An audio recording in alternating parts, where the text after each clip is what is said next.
Welcome to Cosmic Channels. Please call 1-833-703-0424. The Cosmic Channels are open. I'm Zell. I'm Dan. Cut the dead weight today. Two-man Cosmic Channels crew. Yes, the double pillars of the show, or the foundation. Braden is moving. Computer wasn't set up. Andrew's friend of a friend is out in the bus. Getting us a juicy mongoose file. Yeah, no big deal. So if you got a story, a theory, you just want to talk to us, the line's now open. 1-833-703-0424. Rehashing. If the story starts with "you were sleeping," you got to provide immediate clarification if you woke up before something happened. Other than that, it's free for all. Whatever you want to talk about. You want to give a story about UFO, Bigfoot. You want to talk about if it's possible to move the moon and or Earth in our solar system to change climate change. Please call in and give us your theories. The people you want to ask is the people in the Bureau of Land Management or the National Forestry Service, apparently. Those are the people who would know.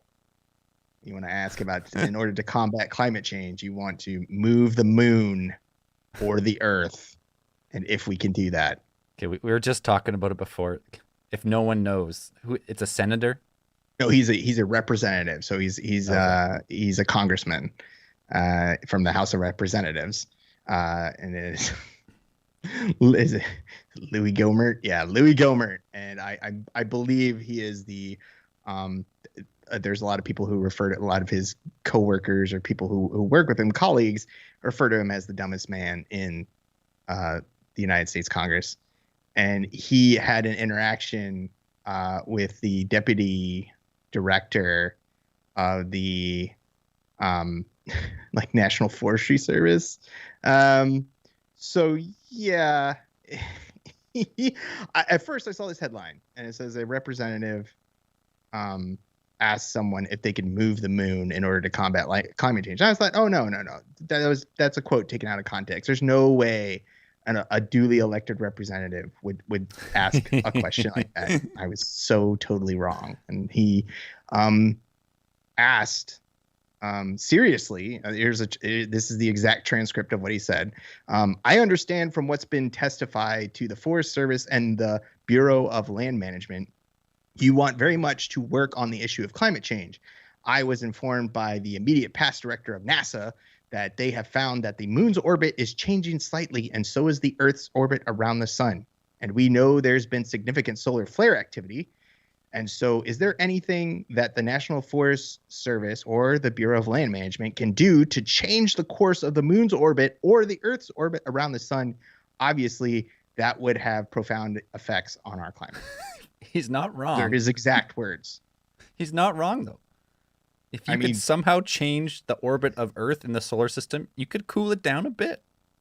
I don't know why you would ask, but I don't know why you would ask the fucking National Forest Service or the Bureau of Land Management why they would know these things. Why they would know is anyone's guess. It's amazing, though. He is a government official. You know, when you see a quote that says government official or something like that, these are the kind of people they could possibly be. This guy. So I don't know, when they quote government officials. That's great. This is a person. All right, let's bring on our first caller. Hello, Cosmic Channels. Hey boys, it's Henry calling from Northern California, land of the Sam Squatches. Hell yeah! Welcome to the show, brother. Been a while since I called. What do you got for us tonight? So I didn't know if I was going crazy or not, but I'm glad it was. The show's actually going on tonight. I was having a hard time figuring out if it was or not. You got it. So previously, I called, given some stories, and I haven't had a chance to bring up a theory of mine, and I wanted to talk a little bit about that because I recently re-listened to the Freddie Silva crop circle case file, and got my theory juices flowing. Hell yeah. Let's hear it.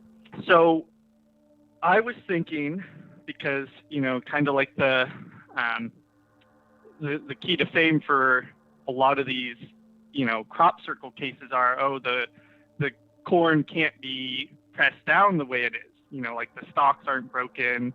They had that in Signs too, the movie. They were like, well, nobody could pull this off. How are they able to bend the corn stalks so perfectly? And it just came to me. I'm like, well, microwaves work by vibrating water molecules. Mm-hmm. And that's why stuff gets hot in the microwave, because it's just shaking all the water in said food. So if you put something dry in there, it doesn't do crap because there's hardly any moisture in it. It'll just start burning instead. And so I was like, well, if there's some super intelligent, advanced alien race and they're trying to use crop circles for whatever reason, be it markings or whatever, communication, you'd think they'd have some sort of technology that would allow them to manipulate the electromagnetic spectrum a little more, not just microwaves. But, it kind of makes sense that, hey, maybe if they are able to fly through space, maybe they can also, just barely sink in on crops, on the stalks, to not damage them, but put them down with some fat electromagnetic radiation or whatever to make them bend, but not just snap them. Right. Yeah, I think you hit it. I think that's what a lot of those crop circle researchers say, is like, it looks like some type of like some energy had not bent or broken the stalk, but actually like changed how it like grew sideways really quick. It was on the node, right? It got like fused sideways. Yeah, exactly. So it's like heated up. I would think it would have to be some other source of radiation besides microwave, because then you would just have fields full. If, like you said, cornfields, you'd have cornfields full of popcorn. Yeah, the node would just like explode. Exactly. And I think we'd all notice that. Yeah, so you're right though. Like if you were like an advanced species, like ET race or whatever, and you're trying to say they are trying to send messages. That's what these things are, hypothetical. Mm-hmm. And that's how you would, you're pretty much changing the molecular structure of these things. You're not microwaving them, but you're doing something to them on a molecular level. Yeah. So and I'd have to be like, I don't know. I don't know what, but for theories, just to challenge that theory, I'd have to say, okay, if they have the ability to manipulate the electromagnetic spectrum, like radio signals are on the electromagnetic spectrum as well. So why would crop circles? Why do you think that crop circles would be a more efficient way to give information to us, or why is that the best option that they could come up with?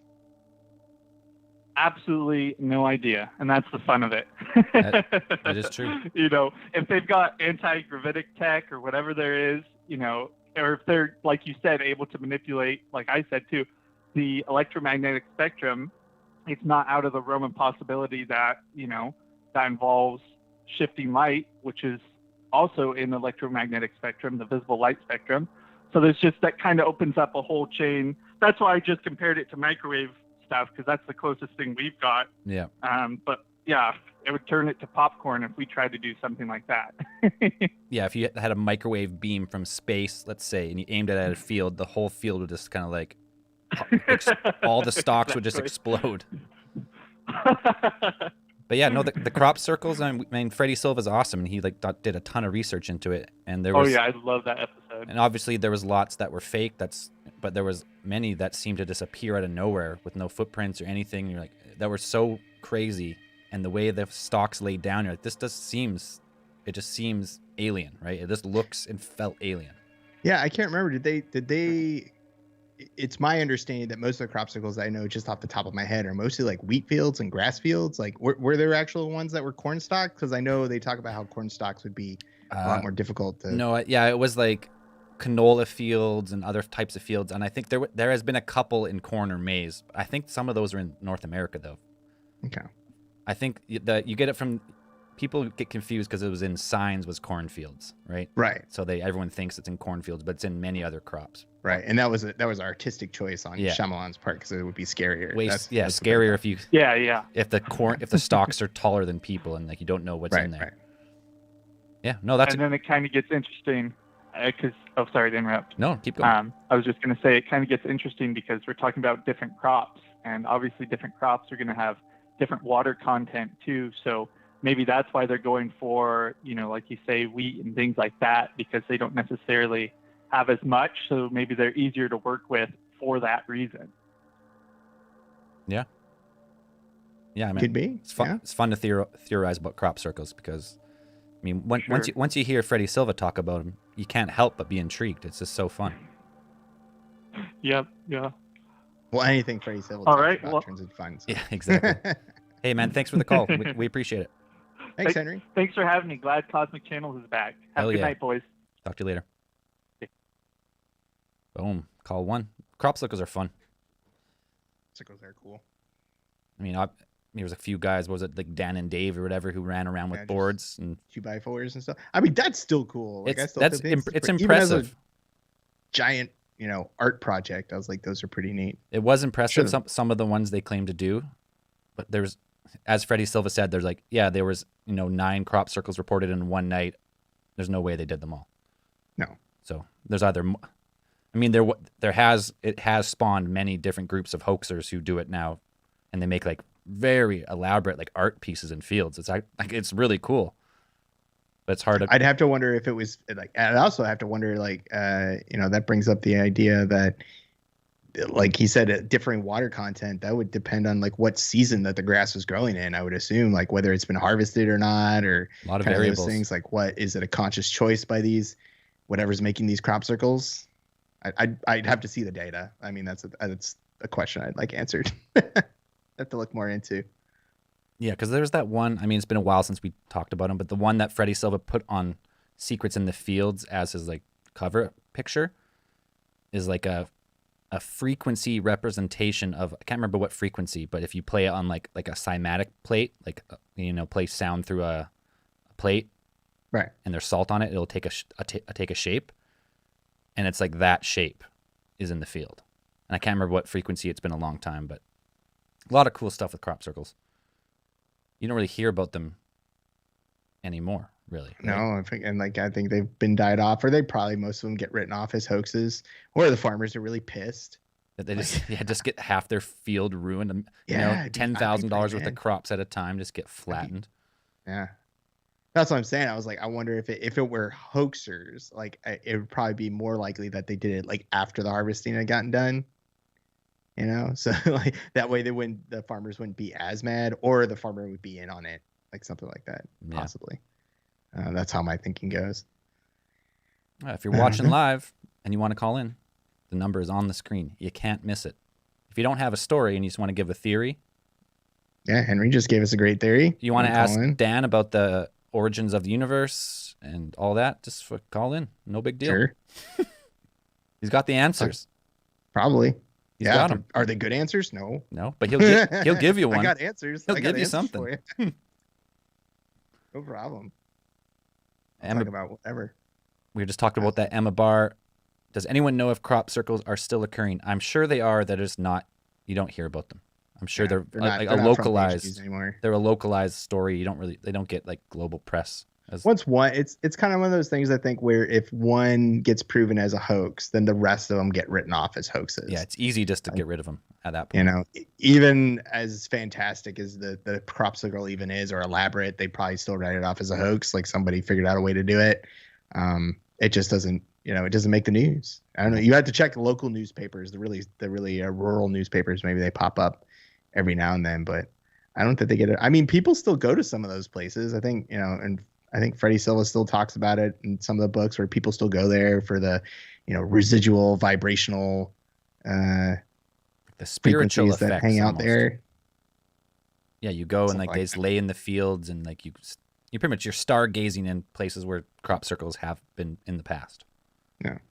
Which if I was in England and like some of the hot spots, I would do it. I'd check it out if I could. Why not? Take a nap. Take a nap. Do some mushrooms. Oh, whatever. To each their own. Cosmic Channels is live. I know there's people watching. Just call. Fuck you. Call us. Yeah, fuck you. Call us. Call us. With whatever. With whatever. Doesn't matter. Doesn't matter. The show is for you. And if not, then me and Dan will sit here and just talk. Yeah, we'll just talk about dumb stuff all the time. But, give us something to talk about. Yeah. Crop circles is fine. You want to ask us about Sasquatch? You want to talk about fucking anything, really. It's Cosmic Channel, so it's pretty much anything except, if you want us to talk about dreams or something, I don't want to talk about that. We don't do dreams. I mean, I don't do dreams. People know Dream that. police are going to come out, man. Like, they come out and get us. If you're too, you don't want to call, and you want to give a topic or a question in the chat, that is fine. We'll take shoot that. in chat. That's fine no too. You worries. don't want to call, a little too anxious, a little too embarrassed. That's fine too. Shoot in chat. That's what it's there for. For Dan, I believe, do more of those raps from high school. What raps from high school? You did that. The MC. You did that the one bubble rap fat one one? time, yeah. Oh, I only did the first verse, right? And you fucking just smashed out of nowhere. It was hilarious. Oh, we got to call it. That's the only rap song that I know. That was. And you know what? It's like you open like the Tauntaun, faster than the Autobahn, oh, motorbike and Tron, do the deed, and then I'm gone. Jabba has a hissy fit, Kong Calrissian, force overcoat for some politic is legit. Back in the days when I was a slave, living life in the fast lane like in a pod race. Mean streak tweaked, I became a basket case, so the space says, quit that pace, post hate. So took a noble cause, called the Clone Wars. Life's not all about girls and cars. Get fucked up in fucked up bars. See, I'm not and something. That was awesome. Yeah. All right, we got a caller. Hello, Cosmic Channels. Hey, this is Noah, everybody. How are you two doing tonight? Doing good, Noah. How What's about going you? on, Noah? Yeah, I'm doing good. I gotta say, Dan, that was another badass rap right there. Dan kills him. It's just thank MC Chris. It's fucking. So I wasn't really going to call in tonight because I was just going to be a casual viewer, just enjoy it. But then early this morning, I was starting to watch these clips from this show, Moment of Truth. And I found out that a certain Travis Walton was on there. And I started watching this show, and I was thinking, oh, this is an interesting show. This is interesting. I wonder if the guys talked about this. Well, behold, I asked on Discord, and then Andrew popped up. And he says it was. And he told me which case to look on, and so I watched it.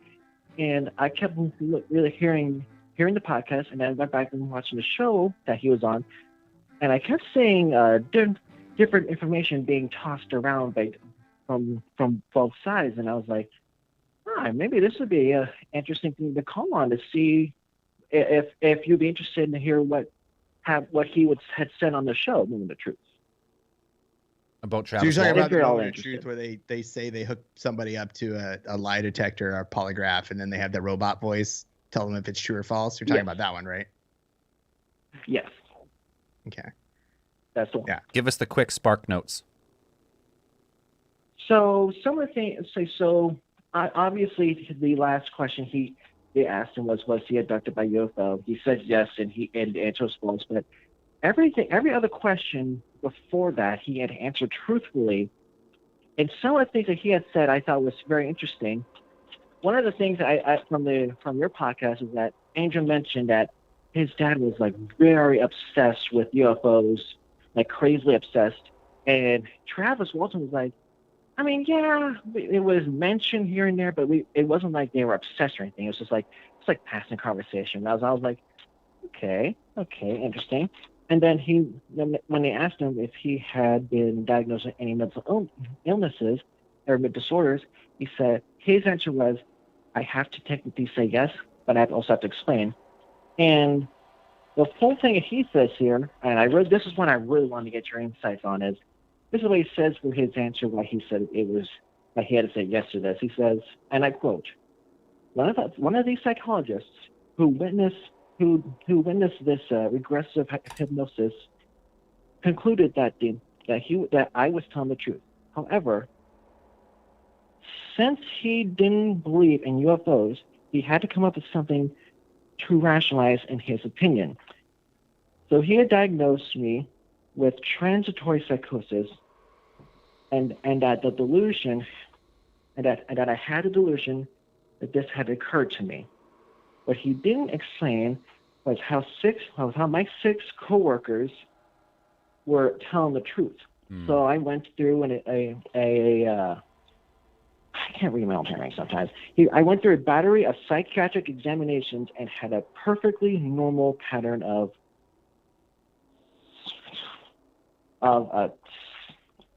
good God, I suck at my handwriting sucks. Dude, mine too. I it can't read my own writing at all. I can't do it. I have to type. Don't worry about it. Okay, so yeah, he had a perfectly normal pattern of like tests is what I think it's a pattern of scores with these experts. Right. So his brain seemed normal, is what from the panel of experts. It seemed like he was just a regular dude. Yes, but but the thing is though is that like, I mean, yeah, for during the entire show he seemed very calm, he seemed like a normal guy, but like when that came up, I was like, something about it didn't click with me, and I just wanted to know how you guys felt about that. So they asked him, with polygraph tests, they have to ask you yes or no. It's not like you have to qualify your answers, right? So they asked him yes or no. They're like, have you ever been diagnosed with a mental illness? Is that how they phrased it? With a mental disorder. Mental disorder. Yeah. So if he said, he'd have to say yes because he had technically been diagnosed with a medical disorder. But whether that was a misdiagnosis or not, so he would have to say yes, or it would throw all this doubt on all his other questions, answers, right? So he but they allowed him to qualify that on the show. He told them this guy had to write something down, he had to put something on paper saying I was delusional or whatever. Then I went to another. I went to another. Is that? Am I getting that right? He went to another battery of tests that showed that that he was pretty normal. That is correct. That is exactly what he said. Okay. Yes. So he had to answer yes, and then he qualified the answer. So I don't see anything wrong with that. Yeah. Because the polygraph doesn't tell. I know. I just. All right. Okay. I mean, there's just sometimes I kept watching. I was like, it was like that one, and then they brought in some guy who writes magazines disproving theories. So I don't know. Remember that he runs a magazine. Some guy, it's an individual named Michael. I don't remember his last name, but they brought him on.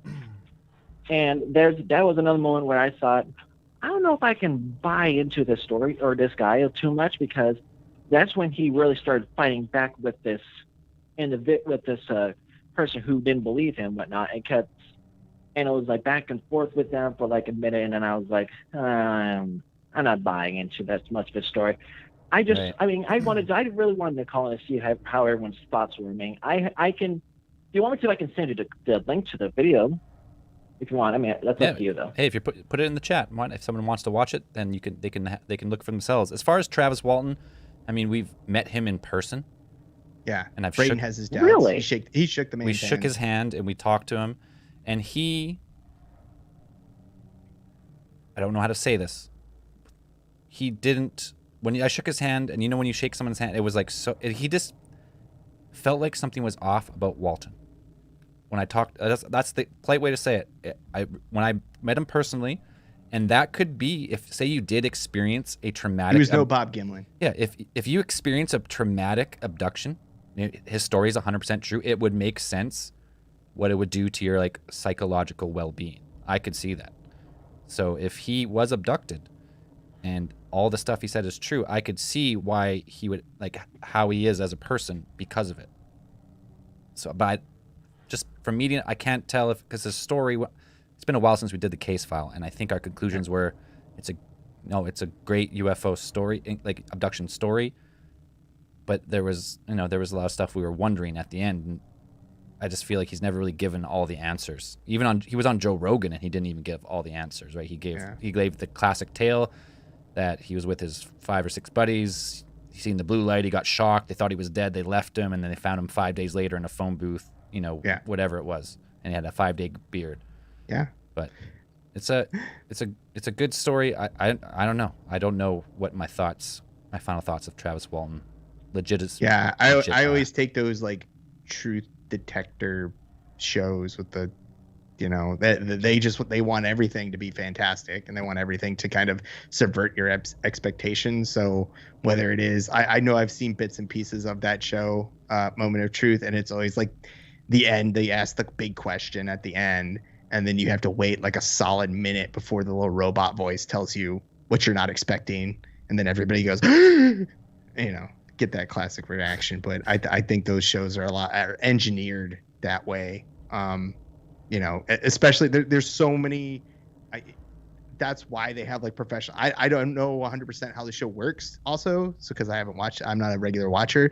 So I don't know if they have like 100% trained polygraph people, even though polygraphs have been kind of written off, even in courts of law, they're not admissible as evidence anymore, really. So I don't know, like anything that has to do with a polygraph or a lie detector. I always kind of read. I was like, well, there's a bunch of stuff that could be, you know, it could be the wrong time of day to ask somebody a question and it gets messed up. Like polygraphs are not 100% accurate. No, they can give you a good like baseline to someone, but you can never use that in court, or you can never like make solid conclusions based on a polygraph. Yeah, there's a bunch of stuff you can do to mess with the polygraph. Like it's Now on a scale of in the chat, a 0 to Gimlin. I mean, Travis Walton's case, because there's a lot of cool stuff about it, but a lot of holes. I'm gonna place it. You know, I'm gonna give it like a 4. 4 from 0. Gimlin was like, you know, he's legit. Yeah. But I'm gonna give him a 4 because there's a lot to I it. said rather. But that's how I'd rate his handshake. Yeah. Handshake 0. Yeah. 0. And also in the chat, is the scale now a Travis to Gimlin? No, we can't quite do that. But well, he's not in the middle. Yeah, he's not in the middle. We have to figure out who do we put in the middle yet. Yeah. Anyways, thanks, Noah. Thanks for the question. Oh, of course. Anytime. Have a good night, everybody. Bye. Yeah, the Walton case. It's been a while since we dove into it. I mean, it is one of the bigger cases. It's a classic. It's a classic. Like looking into it. You know, I know there's plenty of people who have been traumatized by the Fire in the Sky movie whenever they showed it on TV. Like in the representation of the extraterrestrials that took him always scared the shit out of me. I've never actually seen it. I've never seen Fire in the Sky. Is it Fire in the Sky? Yeah, Fire in the Sky. Yeah. It's the Travis Walton movie. Like that's what it is. And I don't know, they just did the special effects in that movie. Actually, I haven't watched it like recently, so I don't know if the special effects hold up, but I just remember like very firmly in my mind like the image of the aliens that take him. It's always terrifying. It's terrifying. It creeped the shit out of me. I know I've seen stills from the movie still, and it's like I was like, those are some of the best scary looking aliens to creep you out. Not the scariest looking aliens. Xenomorphs, 100% scary. 100% the scariest. But they're like creature creepy, ever made. You know. Yeah. That's where I put them. Walton. I mean, I'd love to. I feel like you get more out of Walton if you interviewed him like with no recording device and you just talk to him. I think you get more. But as soon as he's on camera or on mic, because he's told the story so many times, I feel like he's very cautious.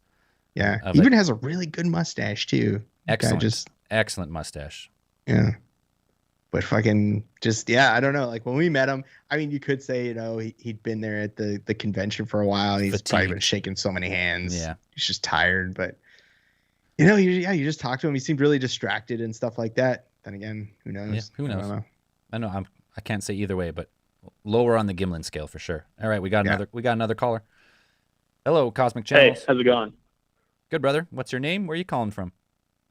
I won't give my name just in case like someone I know is watching. No worries, man. I'm calling from Western Australia.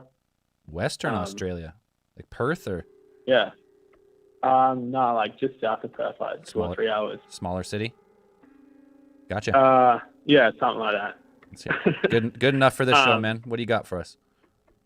So I got a bit of a story that's like kind of, it's not like a big story over here, but my parents live in this town that's like, it's not full on in the sticks, but it's like pretty far away from everything. Like the closest town, this is like it's like half sticks, like an hour and a half away from anywhere. And that like where they actually live, it's just like in the forest. Like it's like satellite internet. There's no proper like phone lines or anything like that. It's pretty far out there. But in like the last like 10 years, actually no, sorry, it was around like 2011 it ended. I think there was like a cult in the town that was just like a small family. One of these instances where like one person's just kind of got like a family into their cult, and it's the guy had like assumed someone else's identity that he stole from England and stuff like that. But that's like not the actual story that I'm calling about. What? It's just some background. Oh, what? No, I want to hear that story. Oh, what the fuck? I want to hear that story. Well, I could. We'll come back to it. More information. Call in again. Yeah, we'll come back to that one. Okay, tell us the original story, but I want to hear that one. But the story I like is something more that's happened to like my family or like and a few people around the town is that there's been a few instances where people have like seen people in the forest, like seeing someone, but every single time they actually like go to check out, because it's pretty out there. So like if you see someone just like walking around in the forest, they kind of like go check in on them, make sure they're doing all right. But every single time they go there, the person like runs off or like is gone. So I've seen it a few times when I've like been driving there to visit my parents. I'll be driving along. I'm pretty sure I see someone in the forest, but I'm not too sure. And I'm like in the middle of fucking nowhere, so there's not really any back roads that they're going to be parked on, and there's no cars around. And a few people have seen like caravans and stuff in the forest, or like shelters just built into the forest, where, and no one really knows. Like there's a couple of people who are like old hippies who are just might live in a caravan on the back of someone's block, and everyone's block's pretty big, but there's not really a knowledge of anyone that's just like camping in the forest. But recently my dad was out chopping wood with someone else, and there's like, it's pretty hilly, so they were on like one hill, and they could see on the next hill there was someone there that was like, they looked to be watching them, he said. So they got in the ute and like drove over to check on the dude, and when they got there the guy had gone, but he was on like the next hill over again, but like they couldn't see a car anywhere. There wasn't really, it didn't look like there was any like car tracks and shit like that or anything. And then again, they jumped in the car and drove over to see the guy, and they could see him like moving around, so they knew it was actually like somebody or something, I guess. And by the time they got there, the guy just disappeared, and they like couldn't see him. But there's heaps of other stories of just like people be driving along, or they're like out in the forest doing something. And they're just like they look to be normal people. They're like normally proportioned, just like, yeah, it's usually like too far away to be able to make any like explicit details. Like if you saw them in a lineup, you wouldn't be able to like recognize them, but they can definitely tell that they're like at least a bipedal figure. Right. Not saying it's Sasquatch or anything. Well, I'm gonna say I'm coming from the angle like it's not a Yowie or something. It's not an Australian Bigfoot. They look to be normally proportioned people. Yeah, it looks to be like a normal sized person, like an adult. Okay. Right. Sure. Probably like a bit skinny, but I don't know. I just thought it was like. But no one seems to be able to get close enough though to them. Then look, I've watched enough Australian horror movies to know how this shit turns out. Like, yeah, every time someone gets close enough, it's like the person just disappears. So yeah, they disappear, and and then that one thing you said, like they're on like the next hill over it, and it didn't seem like they should have been able to make it there that and then fast. It turns out that there's an ancient burial ground underneath your town, and they moved the headstones but not the graves, and that's how that works. It's quite possible, to be honest. So what do you think? And I've got another. No, but let's stay on that for just a quick sec. I don't know. Like, I don't really have any like theories myself. Like when I've seen stuff like that, again, it's like one of those instances where they're not close enough to really make out any details. It's more like a shadow kind of thing. Like it's like, I don't really know how to explain it. If you see someone too far, it's just like they're more just like a color rather than an actual figure with. You just see the details. Outline. You just see the outline of the person. Yeah, I'm kind of curious about the. I mean, we just talked about the what was it, the Mackay G'day incident. Yeah. Talking about them living out there on that large piece of land. Like, we don't know if they were living there. How is there like a weird nomadic culture within Australia? Are there people who just like you said, are there people that just drive around their caravans and just plop down wherever, like some unincorporated land, and they just like stay there for a while and then move on? Oh, not really like staying if they do, they're always in caravan parks usually. Or there's like some areas where it's like there'll be like a national park where there's like it's not I don't think a designated area, but like they'll have areas that people generally go to camp and like bring their trailers. Like people there's definitely people who just like pack up all their crap and then just take their caravan and live out of their caravan for months at a time. But I don't think there's like a specific like. It doesn't seem there's a specific group of people who go do that kind of thing. Right. Right. but I'm I know, wondering like, if it's if like you- if it's some kind of like Aussie hermits just like going around Yeah. living on land and Well, 'cause whatever, the- like, you know, the solitary life or something like that. But if that's not Yeah, a I big think thing that, in like, a lot of- Australia, then yeah. There was a lot of the indigenous cultures did that kind of thing. They moved around a fair bit Right. with the seasons and stuff like that. So I don't know if there's any connections there. But like there's so much area where there's just not many people. Like the population density is like nothing because Well, Australia is like There's the like least densely populated country on Earth, or something. Right. The further you go in, the Yeah. less people there is, right? Like it's just It's just It's a like nothing. red, Yeah, I mean, red desert, the whole fucking country, pretty much. yeah, I've got a friend who works as a as an ambulance person. I can't remember the name, like EMT. Yep. And there's like 3 or 4 of them for nearly. If you look at like the central part of like Northern Territory in Australia, there's about 3 or 4 people working in the ambulance there, and it's just because it's so far away that like there's just nobody around. You got to drive 8 Right. hours to get to the call. Yeah. There was another like mini conspiracy I heard, mostly because my dad's like full on believes that in that I think you guys might have mentioned it a tiny bit in one of the past episodes about like Tasmanian tigers or whatever that are right. extinct around Bushland. What are they called? But Yeah, Tasmanian. There's a yeah, tiger, yeah. Tasmanian tigers like thylacine or whatever. There you go. but That's there's- what it was. There's like a pretty big thing about how like people full on believe that there's like a little in like one of the national parks that there's like a little shelter for them that the government's like hiding On because the they mainland? don't want like On the taking mainland people. Australia? Oh no, in Tasmania, Oh, in Mm. Tasmania. But, Okay, I was okay. like in the forest, because like there's just a lot of forest there as well. But Right. they reckon that they're like the government's hiding them so people don't like go hunt them Yeah, or I've like seen, I've kill seen them some or of the places. do like, whatever the things the- that people do. yeah. Maybe. Maybe, yeah. Fuck. I But know yeah, they that's- talked it's a about. pretty There's big at least one for the there's the area. one program that they want to genetically, Bring- reclaim them, bring them or back. whatever. We have it. I think they have enough genetic material to potentially clone one, but I'm not sure. I know there's the thylacine project, like that's the actual, like the official. I think that scientists like working on it. So I don't know. I'd have to check back in on that. Look more but in. yeah, if there was a native population like still surviving, maybe they wouldn't tell anybody. I don't know. Yeah, you can look up into that. There's people who have like posted photos online, but they're usually kind of big for ones. They're really low. Right. Obviously, it's not a man in a suit though. So Yeah, no kidding. Well, you don't know that. A small man in yeah, a four-legged true, suit. You don't know that. It'd be. Hey, man, thanks for the Alright. call. We appreciate it. no, yeah. Call us back with that cold story. Yeah, get back with the cult story another time. All right, no, I will do. Right on. Cheers.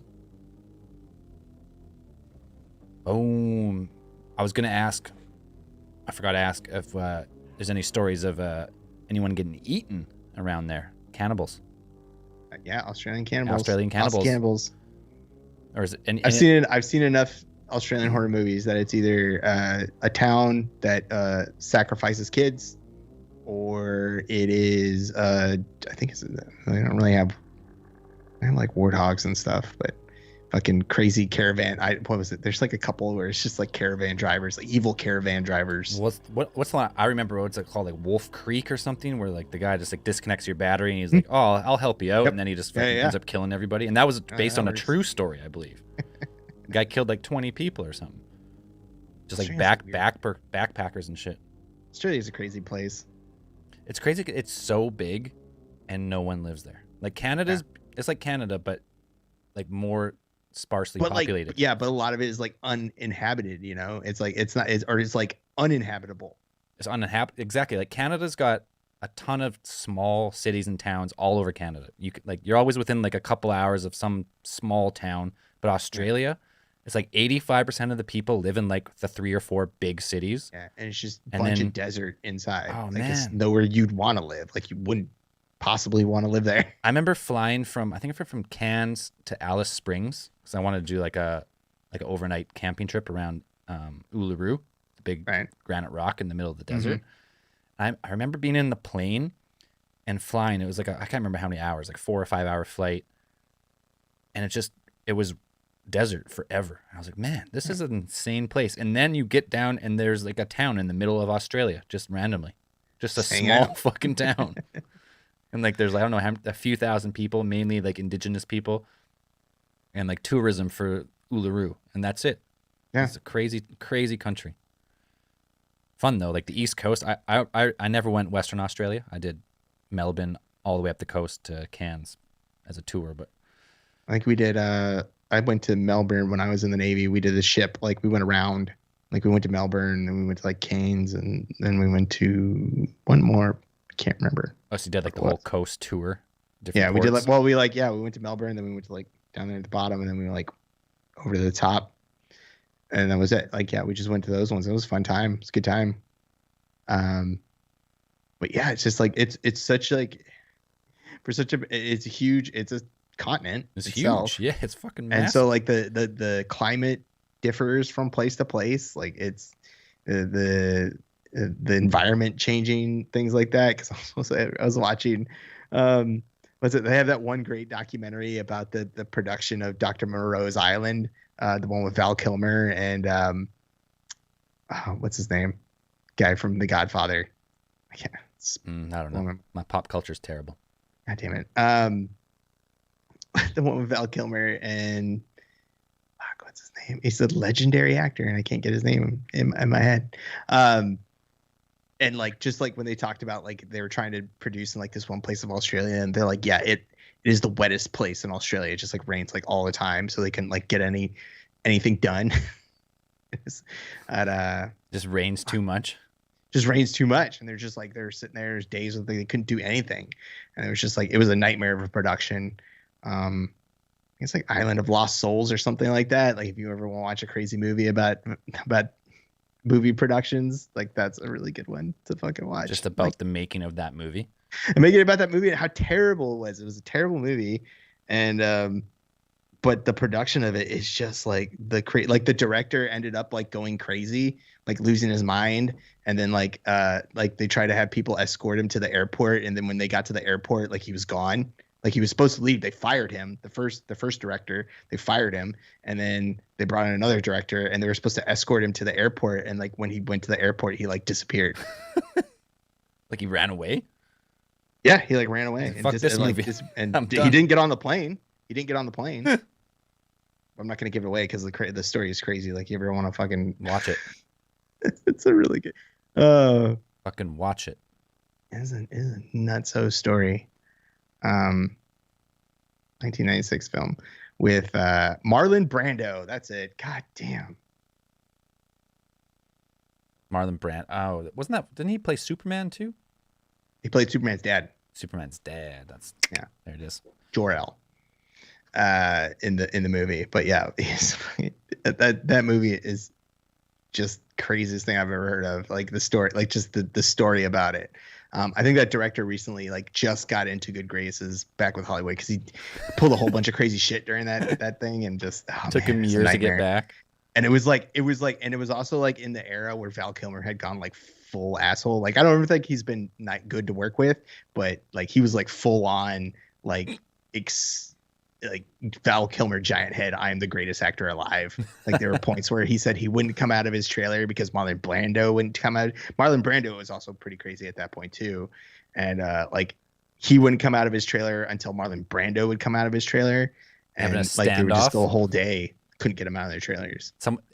They both wanted to be last man on set. Pretty much. Yeah. I'm better than you, bitch. Just like, what? I was like, Val Kilmer's never been that big, has he? Has he? Yeah, has he? I thought him as like a. I don't know. I know him as like a '90s action Batman. star. I was like, he wasn't even that good at Batman. I just know him as like a '90s action star. Like, I don't know. He's in Top Gun too, and I was all right. Like he's okay in some stuff, and I'm just like, okay, but I was like, he's not Marlon Brando good. Like, all right, fuck you guys. Call us. Let's go. Fuck you. Call us. You want to talk about? Let's go. Dr. Monroe. You want to talk about whatever? We're doing the 1 minute countdown. This is what we get for not pumping the show, though. It's our fault. It's our fault. We did not advertise Cosmic Channels. I mean, we did say every second and fourth Sunday of every month. Nobody's going to remember that. Which would put it today. So, nobody's going to remember that. You tell people like 2 separate days and not like every day of the week, I'm not going to remember it. Yeah. If it's not every Sunday of the month, what day is it again? You're like, yeah. Fuck. So we'll do better for the next one. Man, we've been pumping out too much content. That's why we're getting... Yeah. Keep forgetting about Cosmic Channels here. They got some good calls today, though. Yeah. I liked them. I was like, yeah, in terms of content, we've just been pumping out so much. I feel like we're always doing something now. With the interview series and like Contact in the Desert stuff, I feel like we're doing stuff like all the time now. We've been doing triple what we used to, which is fun. Keeps us busy. Mm-hmm. The interviews have been fun. So it's like, yeah, we're just getting this stuff out. But, we have Cosmic Channels here, too. Now it's back on the main feed. But we didn't push it out. We didn't pump it out as much as we should have. We didn't get it out early enough is what happened. Oh. But so I'm going to tell you right now, if you're either watching this or listening to the podcast version, the next Cosmic Channels will be June 27th at 6:30 p.m. Pacific time. So now you know the exact day for next time. Unless you're listening to this way later. Unless you're past that, then you should probably check in and find the right day. Yeah, all you got to do is check our socials and stuff. We usually post it on there. Be on stories, socials, Instagram, Twitter. I definitely know the schedule changes has messed some people up. Yeah, from every week to every other week. However, there is an answering machine. And you can leave a message. I wonder if I didn't. Yeah, I'll pull it up. Maybe there's a message I can find. Oh, it should be like an 8-hour-long message. It's a big butt dial. Oh man, I just answered. They hung up. Call back. Call right back. Call right back. I'll pick it up. There's an answering machine. Maybe there's some call. Our virtual service. Shout out to Call Hippo. Anyone can get your own toll-free number if you want. Yeah. Have your own call-in show. It's not that expensive. Okay, check here. Voicemails. Somewhere there's a fucking voicemail. Activity feed. There's a voicemail from 43-second voicemail on fucking today. Missed you. Oh, they called right back. Never mind.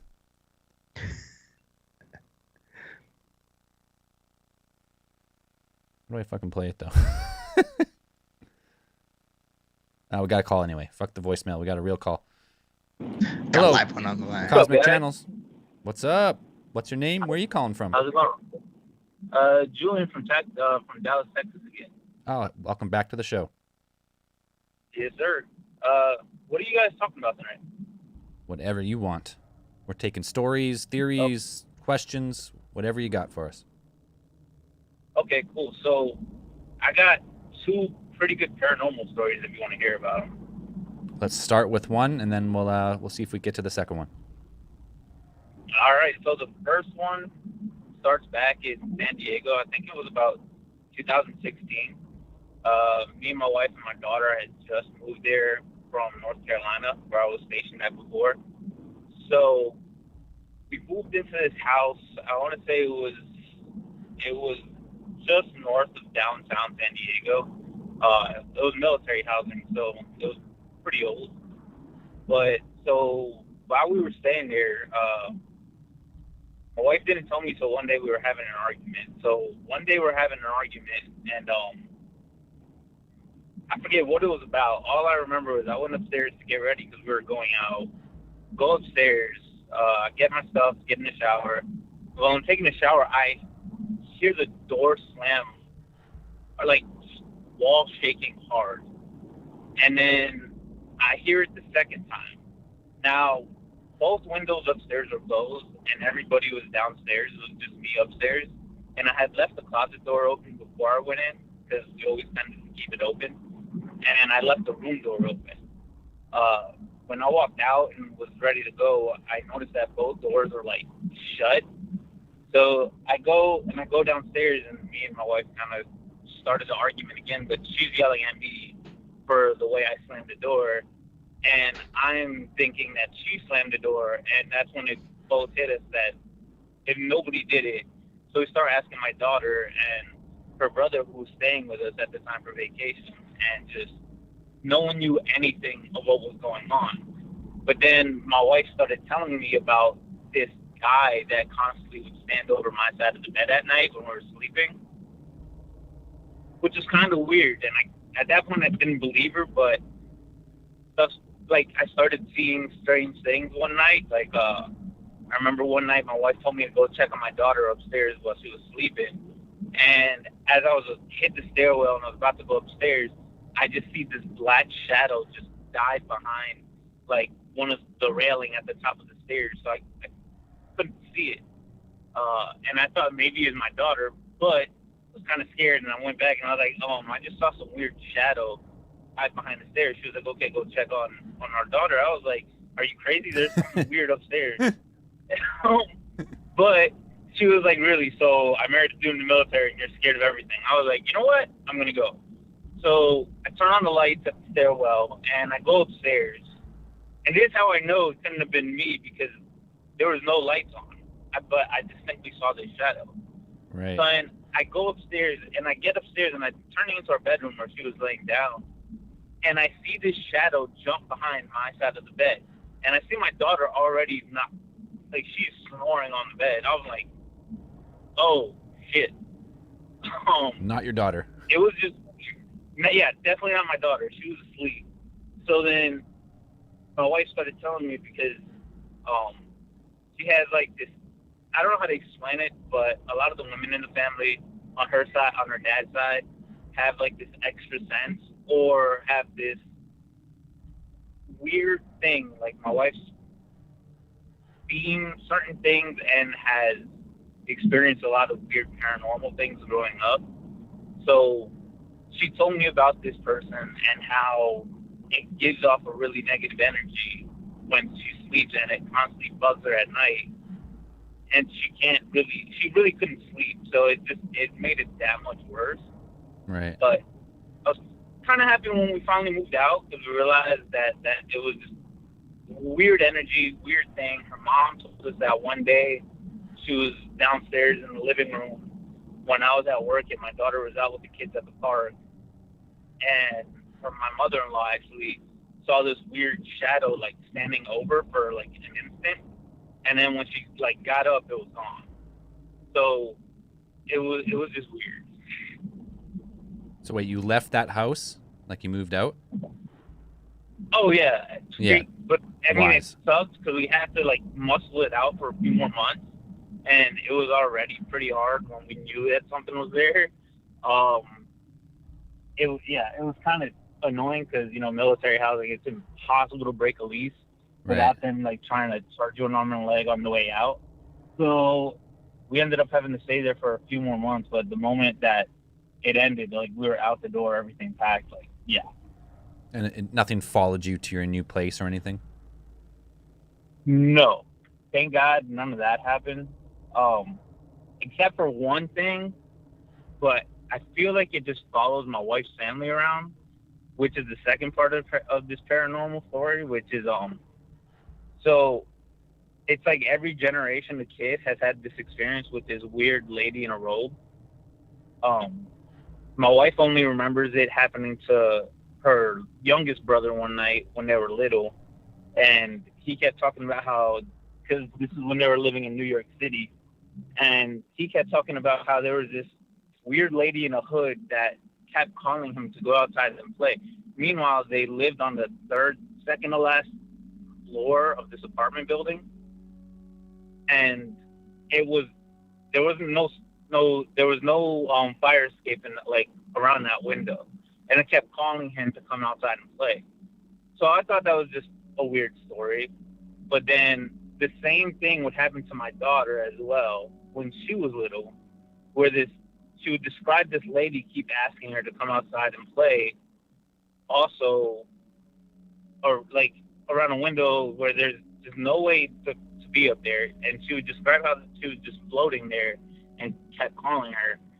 And then we experienced it again recently, about a year I'm gonna say about a year and a half ago, with my youngest son, where he was screaming at the window, telling whatever was there, leave me alone, and I'm gonna tell my mom.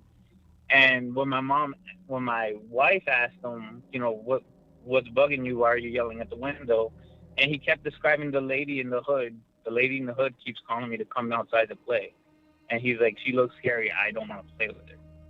So I feel like it's a weird generational thing that happens to all, like, the kids in my wife's family. Like they're prone to it. Yeah, it's So weird. it's like they're It only just when they're follows kids. them. Do they grow out of it eventually? Like it just stops coming to them? Is there like a frequency to the apparitions, or is it something that just happens one off and then it's gone, or what? Like, that's the thing. So it usually starts when they're young, around 2, where they could kind of, I guess at that age, they're communicating to us what they see. But it usually stops like around like 4 or 5. Right. So it persists for a few years. And I mean, that's how my wife like got it out of my son. It was weird. Yeah, no kidding. It's like, yeah, and in Spanish culture, So it's as if besides someone that had one given- event with your youngest son, like you said that was recently, so has it happened since then, or? No, it actually stopped right around his 4th birthday. Like, we haven't heard anything about it since then. But before that, had it happened before too as well? Yeah, it happened when we lived in California when he was around 2, and I want to say it was like our last apartment building before we finally moved. And then it happened again when we got to Texas, and that was the last instance. And he was about 3.5-ish, but after he turned 4, it kind of never showed up again. Just went away. Now, what were you saying about in Spanish culture? It's something. Well, it's in Spanish culture, it's as if someone had put some type of curse on you, or give you. You guys are Hispanic culture. Like, are you Catholics? Is your wife's family, are they Spanish Catholic, or? I mean, we're Catholic. I mean, we haven't practiced the religion. I stopped practicing when I was like. No, I'm just 10, wondering. Do you keep images of the Virgin Mary around your house at all? We don't, but my mother-in-law does, and so does my mom. Okay. We're not. It's weird. We haven't practiced, but my issue is I kind of walked away from it after an argument on Sunday school. Fair. Sure. No, I'm but wondering because a lot of times you see the image of Virgin Mary and she has something like she has her shawl up, or she has a type of like something that could be interpreted or as a hood or something like that. I'm wondering if maybe your children kind of pick something up from that, maybe visit the grandparents. But if you don't keep it around your house, like if you don't have those things around your house, I know when I was growing up, my mom had a bunch of yadros. She had the little like ceramic figures, and then we had a ceramic like Virgin Mary around the house, and that's one of my big memories from growing up. But yeah, if you don't, that's something I could tick off the list if it's not like prevalent around your house. Yeah, that's the one thing we really never keep anything religious around in the house. It's more like grandparents' house, but they live back in New York and we live in Texas, so it's not like my kids have been exposed to it like that. You know what I mean? Sure. Right. It's just weird. Definitely weird. I have one more story that comes to mind, which is it freaks me out because it's more than I knew about the issues between my mother and my grandmother, but somehow my grandmother told my wife, but yet my wife never met my grandmother, which is weird. What? So yeah, like I said, my wife has, I guess, a way to communicate to the dead, even though she doesn't like it. And it has happened to her on more than one occasion, be it with uncles that have passed away or her grandmother, which for that one for her was important. So, you know what I mean? But this one happened one night when she was sleeping. She had a dream of my grandmother, and my grandmother was telling her, basically to tell my mom to stop a lot of the issues that my mom was having. And but the funny thing was, my wife never ever saw my grandmother, and she's never seen a picture of her. So one day we went to my house, and back to my parents' house, and she was going through a photo album, and she saw a picture of my grandmother, and that's when my wife looked at my mom, and she was like, "I've seen this lady in my dreams, and she had a message for me to tell you." Because my grandma had been dead already there for like, I want to say she's been dead for almost 10 years now. Oh. So it was just. Did she weird. describe like identifying features from your grandma? Because I honestly, for me, I wouldn't be able to tell one abuelita from the other. Like I wouldn't be able to, like it. Most Hispanic grandmothers look the same to me. Like, did she describe something specific about her? That's like that's how I saw her. Like that's how I know it's her. Yeah, she described her hair and just her facial, like everything from her nose to like her eyes and the color of her eyes, along with my grandma's curly hair. So she explained to her all that, and then she had known information that my mom hasn't told me, my brother, or my dad, but she's kept in between her and my grandma.